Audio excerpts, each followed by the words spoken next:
In an attempt to improve women's participation at the conflict resolution table, gender specialists are calling for more women's representative inclusion at the negotiation table for peace. They made this call during a symposium on the role of women in resolving conflict in Abuja, emphasizing that women bring diverse conflict experiences as they represent different interest groups and set other priorities than men. They say women bring a more holistic peace plan to the negotiation table by addressing societal issues rather than focusing simply on what would make the willing parties happy. I think it's important that at the negotiating table for peace, women must be represented. Women must be there. And when the wars are being planned, women are not there. But women have become the face of insurgency.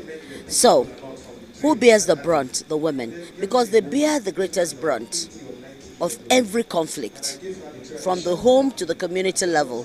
So it's important that you ensure that women are also at that table of negotiation. Women don't constitute warlords. We don't make wars, we make peace. How can you lift 50% of your society behind, especially when you are talking about conflict resolution and reconciliation? The women have this, they are naturally endowed. The Nigerian women have proven themselves that they are an instrument, strategic instrument of peace building in Nigeria. At the United Nations General Assembly, which is happening now, the UNGA in New York, the call for Africa to actually begin to be deliberate about inclusion is one of the key components of the conversation. I would like to see more inclusive voices in peace building. Women living with disability should be felt. We haven't seen any number of them in the government, cabinet. We've not seen any member of them in the administration. Where are their voices? I think that charity begins at home.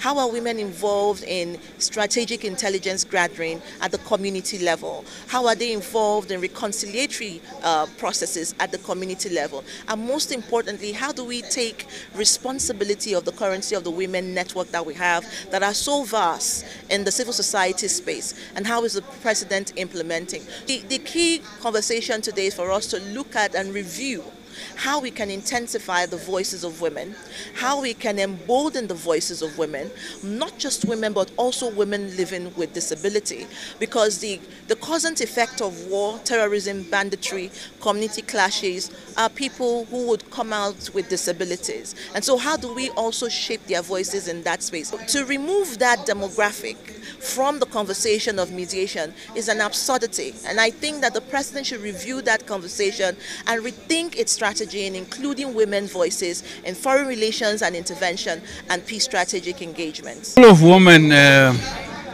in issues of peace, conflict resolution is clearly outlined in United Nations Security Council Resolution 1325. That resolution outlines the participation of women as well as the prevention of conflicts, protection of women, the women's full and active role in terms of resolution of conflicts. It's a resolution that we are actively promoting. It's a resolution that we are also actively campaigning to see how women can play a bigger role on matters of peace.